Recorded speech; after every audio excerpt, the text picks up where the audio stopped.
சிங்கம் ஒரு சிங்கம் எப்போ எதுலயும் பெக்யூலியர் தான். ஒரு முறை சிங்கம் கர்ஜிச்சதுன்னா அந்த சவுண்ட்ல ஒரு 8 கிலோமீட்டருக்கு சும்மா அதிரும், எல்லா திசைகளும் அதிரும். அப்படிப்பட்ட அந்த சிங்கம் வேட்டைக்கு மட்டும்தான் வெளியில வரும், வேடிக்கை பார்க்கறதுக்கெல்லாம் வெளியில வராது. வேட்டையில கூட உயிரோடு இருக்கிற மிருகங்களை தான் வேட்டையாடும். அதுலயும் பெரும்பாலும் தன்னை விட பெரிய சைஸ் உள்ள மிருகங்களை தான் குறி வச்சு தாக்கும், ஜெயிக்கும். எவ்வளவு பசியில் இருந்தாலும் உயிர் இல்லாததை, கெட்டு போனதை தொட்டு கூட பார்க்காது. அப்படிப்பட்ட அந்த சிங்கம் அவ்வளவு ஈஸியா எதையும் தொடாது, தொட்டா விடாது. காட்டோட 4 பக்கமும் மார்க்கிங் மை டெரிட்டரின்னு தன்னுடைய பவுண்டரியை தானே வகுக்கும். அப்படிதான் அந்த காட்டையை தன்னோட கண்ட்ரோல்ல வச்சிருக்கும். சிங்கத்துக்கு கூட்டத்தோட இருக்கிறதுக்கும் தெரியும், தனியா இருக்கிறதுக்கும் தெரியும். அப்படியே தனியா வரணும்னு நினைச்சாலும் அஞ்சாம அலட்டிக்காம சும்மா கெத்தா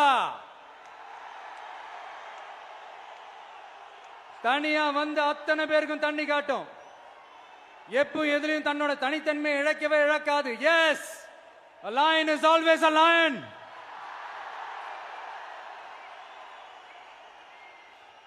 There are so many jackals and other animals in the forest, but there will be only one lion. And even if it is single, it will be the king of jungle. It is not only a description but also a clear declaration. சிங்கத்தை பத்தி பேசிட்டு நம்ம சிங்க குட்டிகளையும் சிங்க பெண்களையும் பத்தி நம்ம பேசாம இருக்க முடியுமா? அவங்களை எப்படி நான் மறப்பேன்? அவங்க தான் என்னுடைய உயிராச்சு, என் நெஞ்சில் குடியிருக்கும்.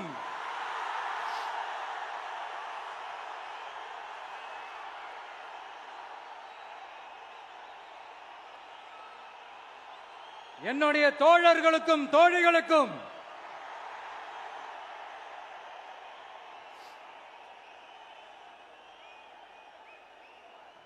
நேர்ல வர முடியாத சூழல்ல வீட்டுல இருந்துகிட்டே நம்மளோட இந்த மாநாட்டுல நேரலை வாயிலாக கலந்துகிட்டு இருக்கிற என்னுடைய அம்மாக்கள், அக்கா தங்கைகள், அண்ணன் தம்பிகள், நண்பர்கள் அனைவருக்கும் என்னோட உயிர் வணக்கம்.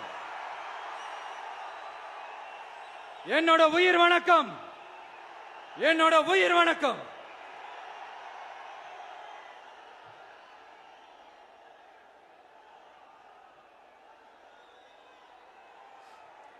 வீரம் விளையும் மாமதுரை மண்ணை வணங்குகிறேன். இந்த மதுரைனாலே உடனே ஞாபகத்துக்கு வரது சீறி பாஞ்சி துள்ளி குதிக்கிற யாருக்கும் அடங்காத காளைகள் விளையாடுற அலங்காநல்லூர் ஜல்லிக்கட்டு தான். நம்ம வைகை ஆறுதான் அழகர் ஆத்துல இறங்குற வைபவம். மதுரை மீனாட்சி அம்மன் இந்த மண்ணோட உண்மையான குணம், உணர்வு பூர்வமான மண் இது. அது மட்டும் இல்ல, இந்த மண்ணில் வாழ்ற மக்களும் அப்படித்தான் உணர்வு பூர்வமான ஆளுங்க.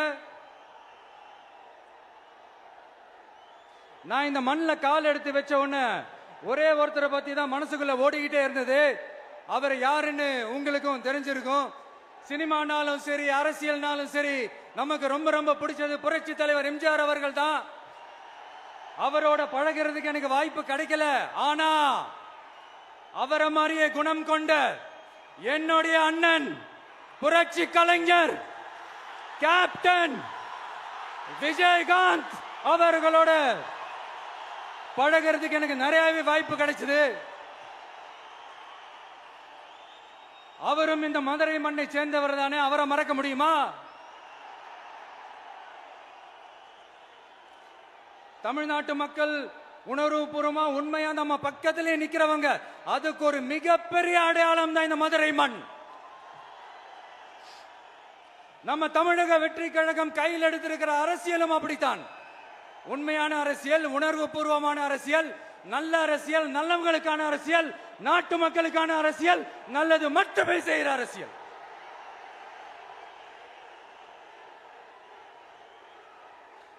இதோ நம்மளுடைய இந்த இரண்டாவது மாநில மாநாடு வாகை சூடும் வரலாறு திரும்புகிறது.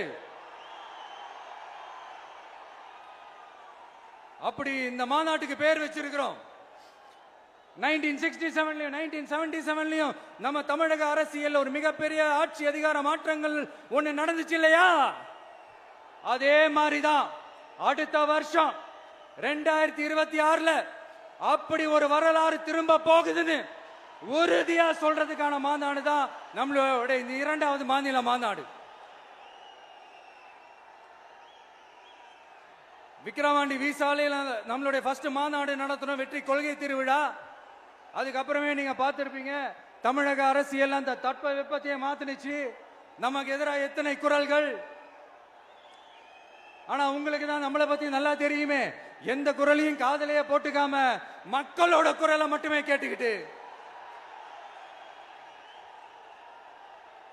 நமக்கு எதிராக வர அத்தனை கூக்குரல்களையும் சின்னதா ஒரு சிரிப்போடவே கடந்து வந்திருக்கிறோம். அது இல்லாம நம்ம மாநாட்டில் ஒலிக்கிற இந்த குரல் இந்த ஒற்றை தமிழ் மகனோட குரல் மட்டுமல்ல, ஒட்டுமொத்த தமிழ்நாட்டு மக்களுடைய குரல். தமிழ்நாட்டில் இருக்கிற ஒவ்வொரு வீட்டில இருந்தும் ஒலிக்கிற குரல், ஒட்டுமொத்த உலகெங்கும் வாழும் ஒவ்வொரு தமிழ் வீட்டிலிருந்தும் எழும் குரல். இந்த சினிமா என்கிற மாபெரும் கலை ஆயுதத்தின் வாயிலாக சாதி, மதம், இனம், பாலினம், மொழி கடந்து இந்த நாட்டின் மூளை முடுக்கெங்கும் ரசிகர்களாக இருந்து தோழர்களாக நம்மோடு பயணிக்க துவங்கியுள்ள அனைவரோடும் இணைந்த ஒவ்வொரு மனிதருக்காகவும் ஒலிக்கிற உரிமை குரல். மாநில உரிமைக்காக, பெண் உரிமைக்காக, சமூக நீதிக்காக, சமநீதிக்காக, மதச்சார்பின்மைக்காக உண்மையா ஒலிக்கிற குரல். அதனால் இந்த குரலுக்கு எதிராக இன்னும் இன்னும் எத்தனை எத்தனை குரல்கள் வந்தாலும் ஓங்கி ஒலிக்குமே தவிர ஒரு நாளும் ஓயவே ஓயாது. Yes, it is an unstoppable voice, an unstoppable force.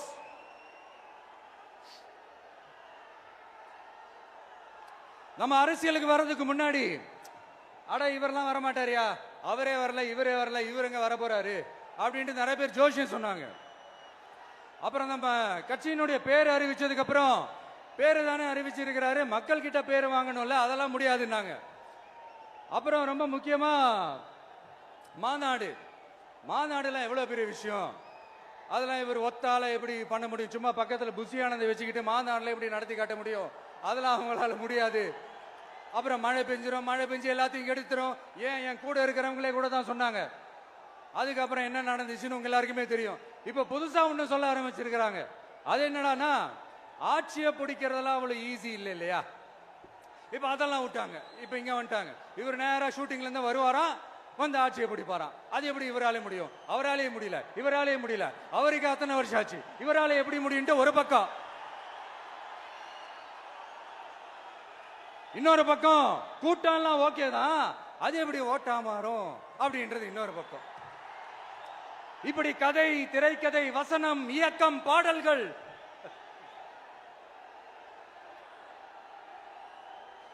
அதனால இந்த அரசியல் ஆய்வாளர்களுக்கு நான் சொல்றதெல்லாம் ஒன்னேதான், நல்லா கேட்டுக்கங்க.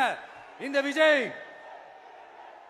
ஏதோ இந்த பல லட்சம் பேர் கூடுற கூட்டத்தில் மட்டுமே இருக்கிறாரு அப்படின்னு மட்டும் தப்பு கணக்கு போட்டாதீங்க. ஏன்னா நம்மளுடைய இந்த கூட்டம் வெறும் ஓட்டா மட்டும் இல்லைங்க, வரப்போற தேர்தலில் மக்கள் விரோத ஆட்சியாளர்களுக்கு நாம வைக்க போற வேட்டா, நம்மளை கோட்டைக்கு அனுப்ப போற ரூட்டா இருக்க போதுன்னு சீக்கிரமாவே தெரிஞ்சுப்பீங்க. ஏன்னா கோடிக்கணக்கானவங்களோட ஹார்ட்லயும் வீட்லயும் ஏற்கனவே ஆல்ரெடி உயிரா, உணர்வா, உறவா இருக்கிறோம். நம்மளுடைய கனெக்ட் எல்லாம் வெறும் மக்களோட மட்டும்தான். நாம யாருன்னு அவங்களுக்கு தெரியும், அவங்க யாருன்னு நமக்கு தெரியும். நாமளும் நம்ம மக்களும் எப்படி இருக்கிறோம்னு எதிரிகளுக்கு நல்லாவே தெரியும். இருந்தாலும் இந்த விஜய் எதுக்குப்பா வந்திருக்கிறாரு, இவர் என்ன புதுசா என்ன திட்டம்லாம் சொல்லிட்டாரு அப்படின்னு வேற நிறைய கேள்விகள். இந்த சொல்றேன் தெரிஞ்சுக்கங்க. பெண் குழந்தைகள், பெண்கள் மற்றும் வயசானவங்களோட பாதுகாப்புல தான் நம்ம பிரையாரிட்டியே. அடுத்து இளைஞர்கள், உழவர்கள், உழைப்பாளர்கள், நெசவாளர்கள், மீனவர்கள், ஆதரவற்ற முதியோர்கள், மாற்றுத்திறனாளிகள், மூன்றாம் பால் இனத்தவர்கள்னு இன்னும் யாருக்கெல்லாம் கவர்மெண்டோட ஒரு ஸ்பெஷல் அட்டென்ஷன் தேவையோ அவங்க எல்லாருக்குமான ஒரு கவர்மெண்ட் அமைக்கிறது தான் நம்ம இலக்கே. நான் ஏற்கனவே சொன்னதை தான் நான் திரும்பவும் சொல்றேன். நம்மளுடைய இந்த தமிழக வெற்றி கழகம் ஏதோ அரசியல் ஆதாயத்துக்காக தொடங்கப்பட்ட கட்சியெல்லாம் கிடையாதுங்க. கொள்கை கோட்பாடுகளோடு தந்தை பெரியார், பெருந்தலைவர் காமராஜர், அண்ணல் அம்பேத்கர், வீரமங்க வேலு நாச்சியார், மக்கள் சேவகர் அஞ்சலை அம்மாள், நம்மளுடைய 5 கொள்கை தலைவர்களோட வழிகாட்டுதல்களோடு தொடங்கப்பட்ட கட்சி. நம்ம ஸ்டாண்ட்ல நாம எப்பவுமே ஸ்ட்ராங்கா தாங்க இருக்கிறோம். அதுல எந்த மாற்றத்துக்கோ எந்த சமரசத்துக்கோ துளி கூட இடமில்லை. நம்மளுடைய ஒரே கொள்கை எதிரி பாஜக தான். நம்மளுடைய ஒரே அரசியல் எதிரி திமுக தான். எப்படி? நம்மளுடைய ஒரே கொள்கை எதிரி, நம்மளுடைய ஒரே அரசியல் எதிரி ஏதோ அண்டர் கிரவுண்ட் ஆதாயத்துக்காக டீல் போட்டுக்கிட்டு டீல் பேசிக்கிட்டு இந்த அலையன்ஸ் வச்சுக்கிட்டு இந்த ஊரை ஏமாத்துற கட்சி எல்லாம் நம்ம டிவிக்கே கிடையாதுங்க. யாருக்காகவும் எதுக்காகவும் எந்த பயமும் கிடையாது. மாபெரும் பெண்கள் சக்தி நம்மளோட இருக்கிறாங்க, மாபெரும் இளைஞர்கள் சக்தி நம்மளோட இருக்கிறாங்க, ஒட்டுமொத்த தமிழ்நாட்டு மக்களுடைய சக்தி நம்மளோட நிக்கிறாங்க. அப்படி இருக்கும்போது இந்தியாவில் இருக்கிற எல்லா ஸ்டேட்லயும் வாழ்ற நம்ம தமிழ் நெஞ்சங்கள் மட்டும் இல்ல, உலகம் பூரா 100க்கும் மேலான நாடுகள்ல வாழ்ற நம்ம தாய் தமிழ் உறவுகள் எல்லாருமே என்ன விஜய் தளபதி விஜய் இல்லனா விஜய் தளபதி இப்படி சொந்தம் கொண்டாடுற கோடிக்கணக்கானவங்களோட அன்பு மாசியும் நம்மளோட இருக்கும் போது, இவங்க எல்லாருமே நம்மளோட நிற்கும் போது எதுக்குங்க இந்த பாசிச பாஜகவோட நேரடி கூட்டணியோ இல்ல மறைமுக கூட்டணியோ உறவு வச்சுக்க? நாம என்ன உலகமாக ஊழல் கட்சி என்ன?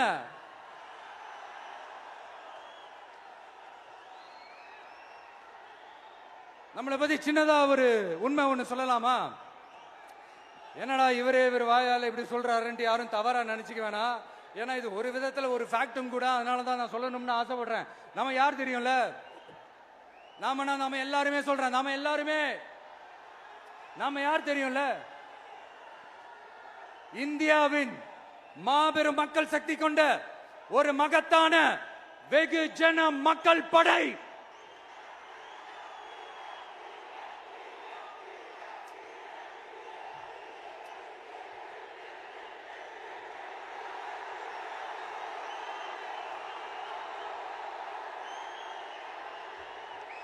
அதனால நம்ம தலைமையில நாம் அமைக்க போற இந்த உண்மையான மக்களாட்சிக்கான அச்சாரமாக மாபெரும் மக்கள் சக்தியை அணி அணியாக நம்மளோட திரண்டு நிக்கிறப்போ இந்த அடிமை கூட்டணியில சேர வேண்டிய அவசியம் நமக்கு எதுக்குங்க?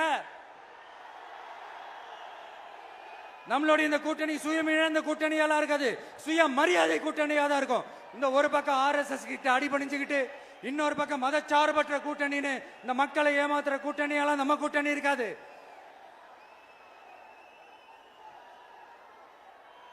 நான் இப்பவும் சொல்றேன், நம்மளை நம்பி வர்றவங்களுக்கு ஆட்சியிலும் அதிகாரத்திலும் உறுதியாக பங்களிப்பு செய்யப்படும். உடனே இந்த கேள்விகள்லாம் வரும். அப்ப யாரு கூட்டணி, யாரு வரா, யாரு போறா, இந்த கேள்விகள்லாம் வரும். இந்த கேள்விகளுக்கெல்லாம் ஒரே ஒரு பதில் தான், சஸ்பென்ஸ்ல சஞ்சாரம் செய்யுங்க. ஆனா ஒண்ணு, 2026ல 2 பேருக்கு நடுவுல தான் போட்டியே. ஒன்னு TVK, இன்னொன்னு DMK. இந்த போட்டி எப்படி இருக்க போதுன்னா, இந்த அலையன்ஸை வச்சு எப்படியாவது நம்ம தப்பிச்சிடலாம். என்ன இந்த பழைய இந்த மேத்தமேட்டிக்ஸ், அரித்மேட்டிக்ஸ் இதெல்லாம் வச்சு எப்படியாவது நம்ம தப்பிச்சிடலாம் அப்படின்னு நினைக்கிறவங்களோட அந்த கனவு ஒரு நாளும் மைப்படாது. சரி, இப்ப நம்ம வேற ஒரு ஏரியாவுக்கு ஒண்ணு வருவோம். எதிர்காலம் வரும், என் கடமை வரும், இந்த கூட்டத்தின் ஆட்டத்தை ஒழிப்பேன்.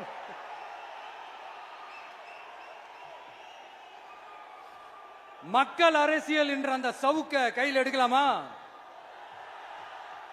யாருக்கு எதிரான தானே கேக்குறீங்க? வேற யாரு?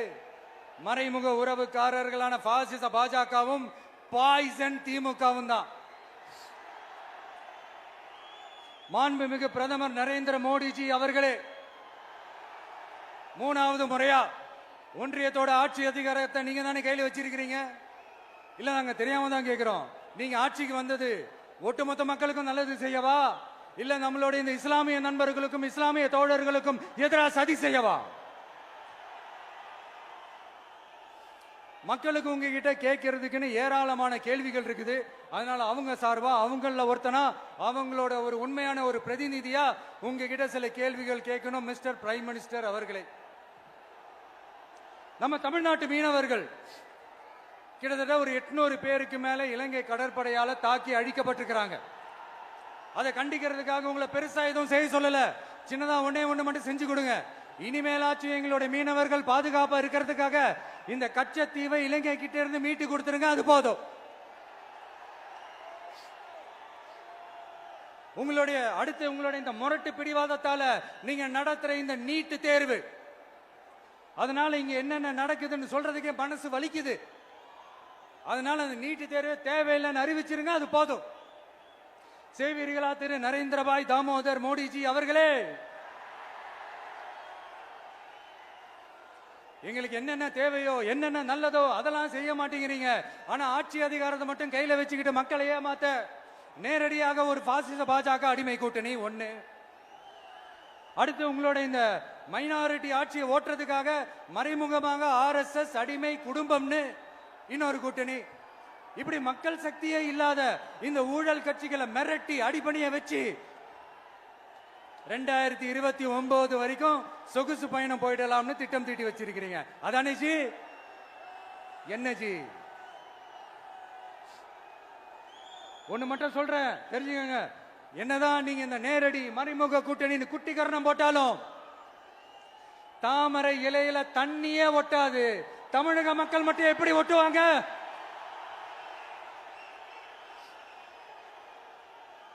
இங்க ஒரு MP சீட்டு கூட தரலன்றதுக்காக தமிழ்நாட்டுக்கும் தமிழ்நாட்டு மக்களுக்கும் எதுவுமே செய்யாம ஓரவஞ்சனை செய்யுது இந்த ஒன்றிய பாஜக அரசு. சங்கம் வச்சு தமிழ் வளர்த்த மண் இந்த மதுரை மண். அதனால இங்க அந்த கீழடியில கிடைச்ச ஆதாரங்களை எல்லாம் மறைச்சிட்டு எங்க நாகரிகத்தையும் எங்க வரலாறையும் அழிக்கிறதுக்காக உள்ளடி வேலை செய்யலாம்னு நினைக்கிறீங்க. தமிழ்நாட்டை தொட்ட என்ன நடக்கும் நீங்க பல உதாரணங்கள் இருக்குது.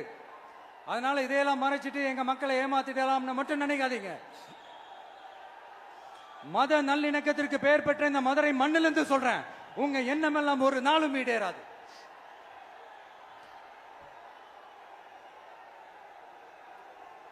எம்ஜிஆர்னா யார் தெரியும்ல? அவரு மாஸ்னா என்னன்னு தெரியும்ல? அவர் உயிரோடு இருக்கிற வரைக்கும் அந்த CM சீட்டை பத்தி ஒருத்தராலையும் நினைச்சு கூட பார்க்க முடியல, கனவு கூட காண முடியல. எப்படியாவது அந்த CM சீட்டை என்கிட்ட கொடுத்துருங்க, என் நண்பர் எம்ஜிஆர் திரும்ப வந்ததுக்கு அப்புறம் நான் திருப்பி கொடுத்துறேன்னு தன்னோட எதிரியை கூட மக்கள் கிட்ட கெஞ்ச வச்சவர் எம்ஜிஆர். எப்படி கெஞ்ச வச்சவர்? அதனால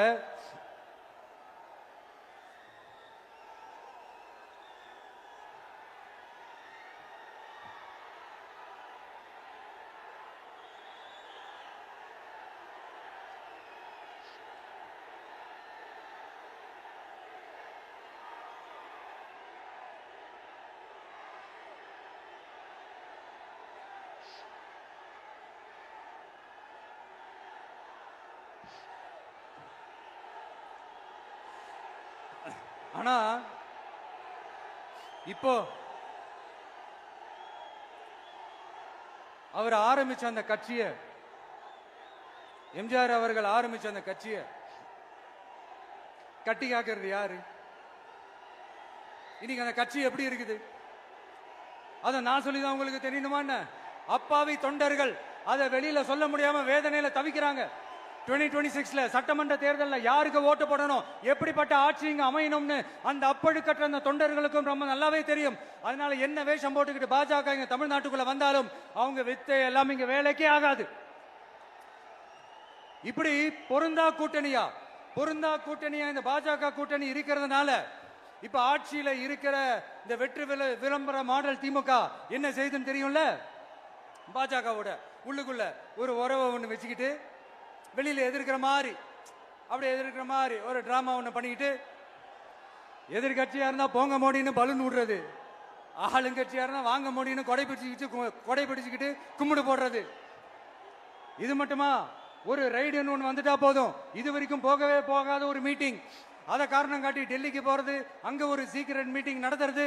நல்லா நோட் பண்ணணும் மக்களே, அந்த மீட்டிங் அப்புறம் இந்த இஷ்யூ அப்படியே காணாம போயிருக்குமே. அதேதான். Stalin uncle, what uncle is very wrong uncle.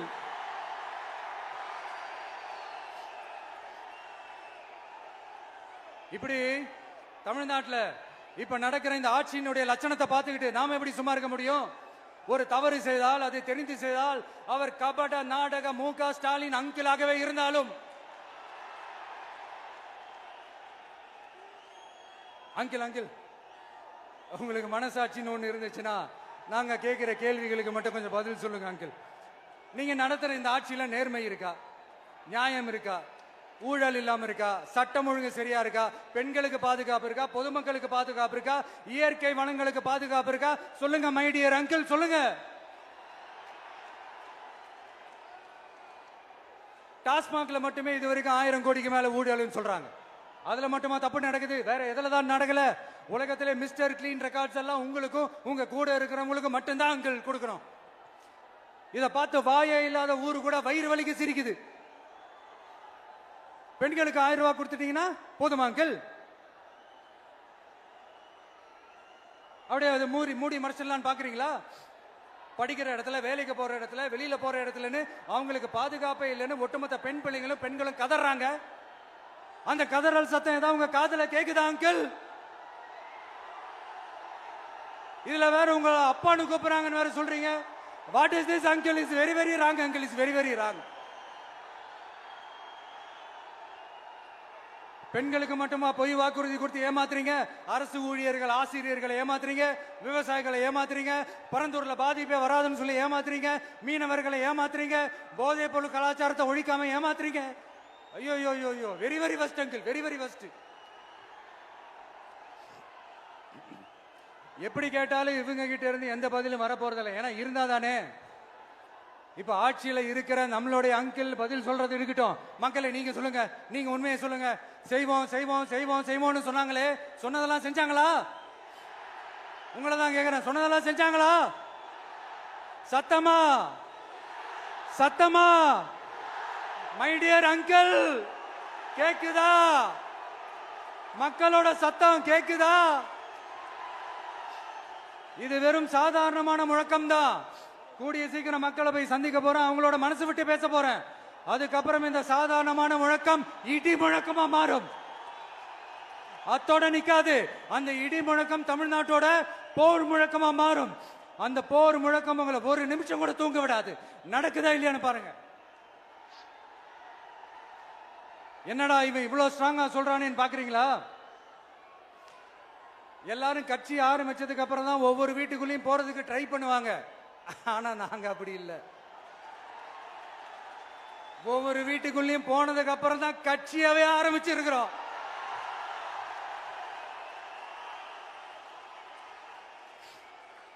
அதனால ஒட்டுமொத்தமா எல்லாருமா சேர்ந்து இந்த திமுக ஆட்சிய, கபட நாடக திமுக ஆட்சிய 2026 தேர்தலில் வீட்டுக்கு அனுப்புறோம். வீட்டுக்கு அனுப்புறோம். என்ன நண்பா, சரிதானே? என்ன நம்பி செய்வீர்கள் தானே? இப்போ உங்களுக்கு சின்னதா ஒரு சர்ப்ரைஸ். நம்ம கட்சியினுடைய வேட்பாளர் பட்டியலை இப்ப நான் அறிவிக்க போறேன். மதுரை கிழக்கு வேட்பாளர் விஜய். இன்னும் முடிக்கல. ஒரு நிமிஷம், இன்னும் முடிக்கல.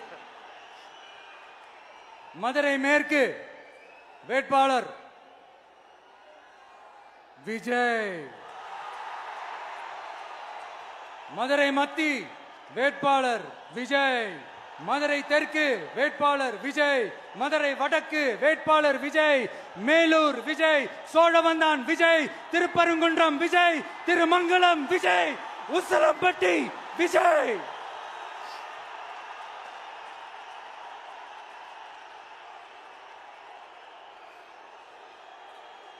என்னடா எல்லா தொகுதியிலையும் ஒரே வேட்பாளர்னு பாக்குறீங்களா? 234 தொகுதியிலையும் இந்த விஜய் தான், அதாவது உங்க விஜய் தான் உங்க சின்னம். இன்னும் சிம்பிளா சொல்லணும்னா உங்க வீட்டில் இருக்கிற ஒருத்தர் தான் வேட்பாளரா நிக்க போறாங்க. அந்த வேட்பாளரும் நானும் வேறு வேறு இல்லை. நீங்க அவருக்கு ஓட்டு போட்டீங்கன்னா எனக்கு ஓட்டு போட்ட மாதிரி, இந்த முகத்துக்காக நீங்க ஓட்டு போட்டீங்கன்னா உங்க வீட்டில் இருக்கிற உங்களுடைய வேட்பாளர் ஜெயிச்ச மாதிரி. என்னடா இவர் ஏதோ ஓவரா சொல்றாருன்னு நினைக்க வேணாம். பிராக்டிக்கலா அப்படிதான் இருக்கும், அப்படிதான் இருக்கணும். நீங்களும் அப்படிதான் நினைப்பீங்கன்னு நான் நம்புறேன். ஏன்னா இது நம்மளை விட நம்ம எதிரிங்களுக்கு இன்னும் நல்லாவே தெரியும். அதனால எல்லாம் இந்த அதிகார பலம் எல்லாத்தையும் தூக்கிட்டு வந்துருவாங்க.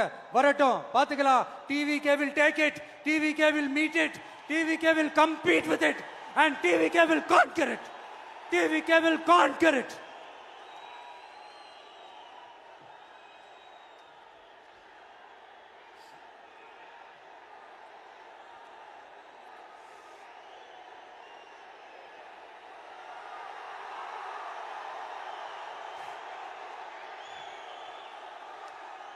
இந்த நேரத்தில் நம்ம மனசுல இருக்கிறத மக்கள் கிட்ட சொல்லி ஆகணும்.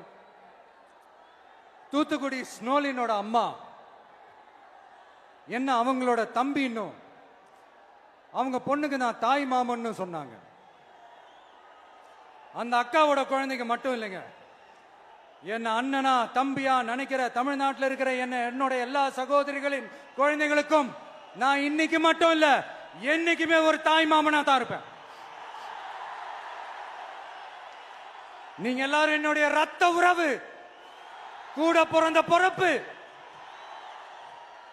என் வீட்டு ரேஷன் கார்டுல வேணா உங்க பேர் இல்லாம இருக்கலாம், உங்க வீட்டு ரேஷன் கார்டுல வேணா என் பேர் இல்லாம இருக்கலாம். ஆனா நாம் எல்லாரும் ஒண்ணுதான், உறவுதான். நமக்கு இடையே எந்த அரசியலும் உள்ள நுழையவே முடியாது. என்கிட்ட இருந்து உங்களையும் உங்ககிட்ட இருந்து என்னையும் எந்த சக்தியாலும் பிரிக்கவே முடியாது.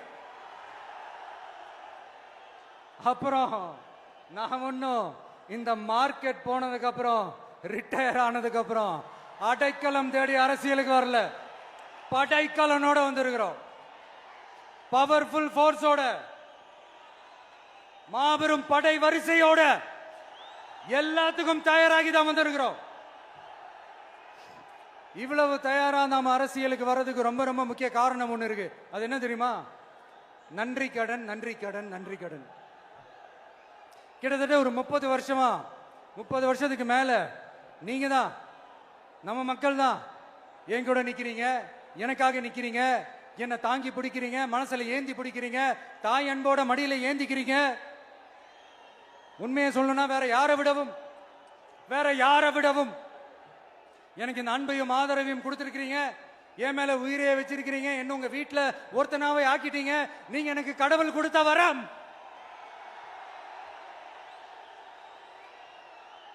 உலகம் பூரா நமக்காக நம்ம கூட நிக்கிற நம்ம மக்களை நான் எப்படி மறப்பேன்?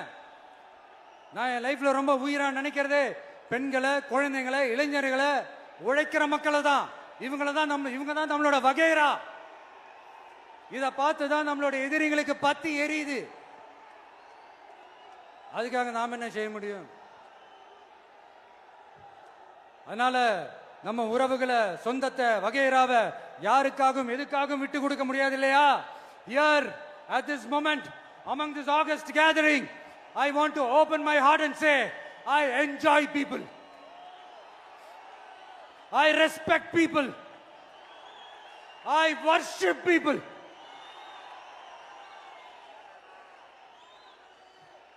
சரிப்பா, இவ்வளவு செஞ்ச நம்ம மக்களுக்கு நன்றி கடனா உன்னால முழுமையா செலுத்த முடியுமான்னு கேட்டா சத்தியமா சொல்றேன், என்னால முடியாதுதான்.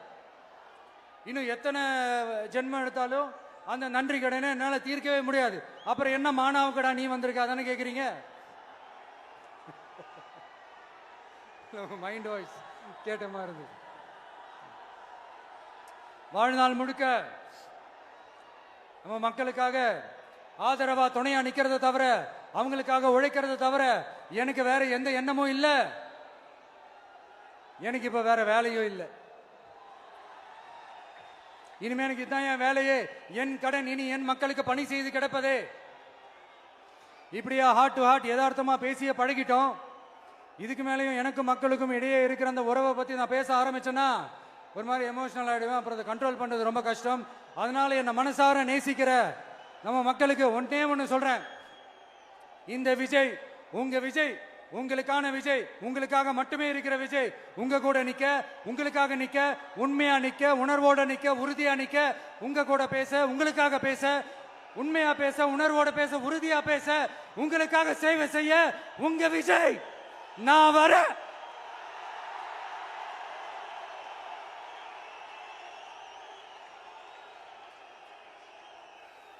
சொல்லல முக்கியம், செயல் செயல் செயல் தான் முக்கியம்.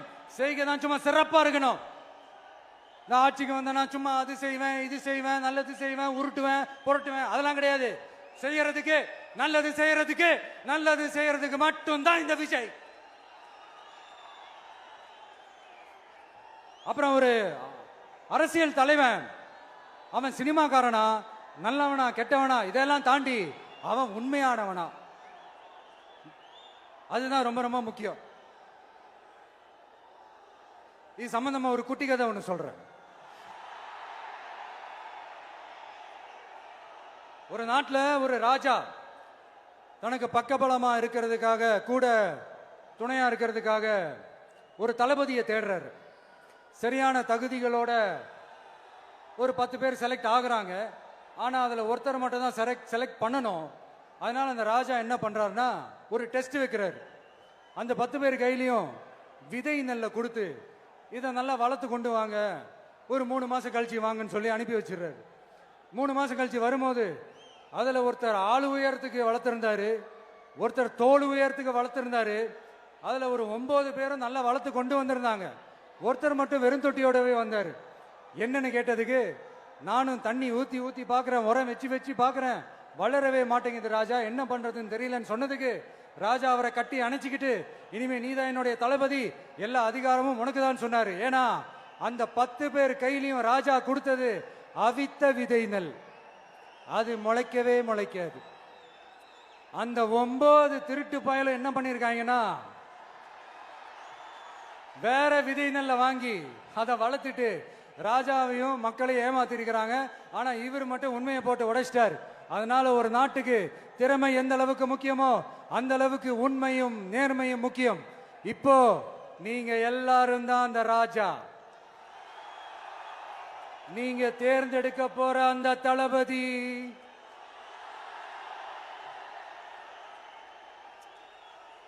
சும்மா சினிமாக்காரன் சினிமாக்காரன் சினிமாக்காரன்.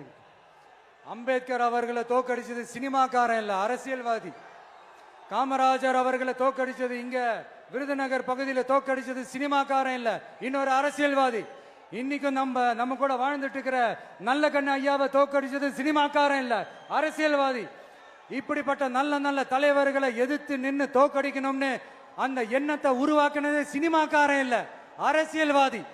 அதனால எல்லா அரசியல்வாதியும் அறிவாளியும் கிடையாது, எல்லா சினிமாக்காரனும் முட்டாளும் கிடையாது.